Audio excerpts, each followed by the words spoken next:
Oke teman-teman investor, selamat datang. Hari ini kita akan membedah sebuah kasus yang saya yakin penting banget buat kita semua. PT Electronic City atau kode sahamnya ICII. Ini bakal jadi panduan praktis tentang cara membedakan mana saham yang beneran murah dan mana yang murah karena ada jebakan di dalamnya. Kita mulai dengan angka ini. Wow, minus 93,41%. Dan ini bukan salah ketik ya, ini adalah seberapa jauh harga saham ICII jatuh dari titik tertingginya. Nah, kalau kita lihat angka diskon sebesar ini, sebagai investor, otomatis di kepala kita muncul pertanyaan. Apakah ini adalah sebuah harta karun terpendam? Peluang emas buat borong saham perusahaan pionir dengan harga super miring?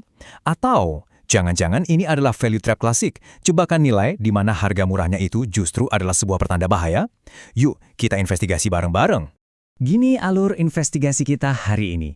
Pertama, kita lihat dulu ceritanya, sang pionir yang jatuh. Lalu kita bedah krisisnya lewat angka. Ketiga, kita intip rencana pemulihannya. Keempat, bagian paling seru, menimbang risiko dan peluangnya. Dan terakhir, kita sampai pada kesimpulan, putusan sang mentor. Oke, kita masuk ke babak pertama. Sang pionir yang jatuh. Gimana ceritanya sebuah perusahaan yang dulu jadi rajanya retail elektronik bisa sampai di titik serendah ini? Mari kita telusuri jejaknya. Timeline ini kalau kita perhatikan ceritanya lumayan tragis ya. Dimulai dengan optimisme yang meluap-luap pas IPO tahun 2013 dengan slogan lompatan kuantum. Lalu mereka gonta-ganti strategi, tapi sayangnya semua slogan keren dan strategi ini ujungnya cuma satu, krisis finansial di tahun 2025.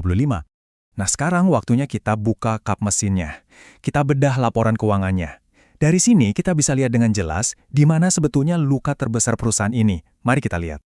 Oke, fokus di sini teman-teman. Ini adalah jantung masalahnya. Pendapatan turun hampir 10%, itu udah jadi PR. Tapi coba lihat laba kotornya, anjlok lebih dari 35%. Dan yang paling parah, laba bersihnya terjun bebas, minus hampir 1.900%. Ini bukan lagi penurunan biasa, ini sinyal alarm bahwa mesin profit perusahaan lagi rusak parah. Grafik ini memperjelas separah apa pendarahan yang terjadi.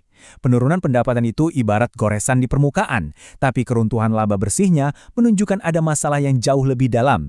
Ada sesuatu yang fundamentalnya salah dalam cara mereka mengelola biaya dan operasional. Masalahnya, pukulan itu nggak datang dari dalam aja. Dari luar pun ada tekanan berat. Kenaikan PPN jadi 12% itu ibarat bensin yang disiram ke api. Daya beli masyarakat untuk barang-barang elektronik jadi makin tertekan. Jadi ini kombinasi maut, masalah internal dan badai eksternal. Neraca keuangannya juga bikin deg-degan. Coba bayangin timbangan deh. Di satu sisi, total aset mereka makin ringan, alias menyusut. Tapi di sisi lain, total utang atau liabilitas mereka malah makin berat. Ini kombinasi yang sangat berbahaya. Sebuah lampu merah besar bagi investor. Nah, semua gejala tagih mulai dari laba yang anjlok sampai neraca yang tidak sehat mengarah ke satu konsep penting yang sering banget menjebak investor, jebakan nilai atau value trap. Sederhananya, ini adalah saham yang kelihatannya murah, tapi sebetulnya dia murah karena emang rusak dari dalam. Oke, kita sudah lihat masalahnya sejelas apa. Sekarang pertanyaannya, apa resep obat dari manajemen? Mari kita lihat rencana mereka untuk bangkit. Kira-kira bakal manjur nggak ya? Intinya, strategi mereka punya dua pilar utama. Pertama, ngegas di dunia digital, yang memang sudah jadi keharusan. Kedua, dan ini yang menarik, optimalisasi toko fisik. Mereka beralih ke model asset light. Artinya, mereka sadar nggak bisa lagi bakar duit buat buka toko baru yang biayanya super mahal. Salah satu jurus andalan di pilar digital mereka itu program EC Agent. Idenya cerdas loh. Mereka rekrut orang biasa jadi agen, lalu agen ini jualan lewat medsos dan dapat komisi. Ini kan intinya affiliate marketing. Biayanya jauh lebih murah, tapi jangkauannya bisa luas banget. Tentu saja, strategi baru butuh nahkoda baru. Dengan adanya tim kepemimpinan yang baru ini, mereka seolah-olah mau kasih sinyal ke pasar. Hey, kami serius mau berubah. Ini adalah upaya untuk membawa darah segar dan cara pandang baru untuk menjalankan rencana pemulihan. Oke, kita udah tahu penyakitnya, kita juga udah tahu resep obatnya. Sekarang kita masuk ke bagian yang paling krusial buat kita sebagai investor, menimbang untung dan ruginya. Yuk, kita bandingkan ECII dengan para pesaingnya. Sekarang, lihat tabel ini baik-baik. Kalau kita cuma lihat rasio price to book atau PB, wah, ECII ini kelihatan murah banget di 0,25x. Artinya, kita seolah-olah bisa beli aset perusahaan ini dengan diskon 75%. Menggiurkan kan? Tapi tunggu dulu. Lihat PE ratio-nya, minus. Artinya apa?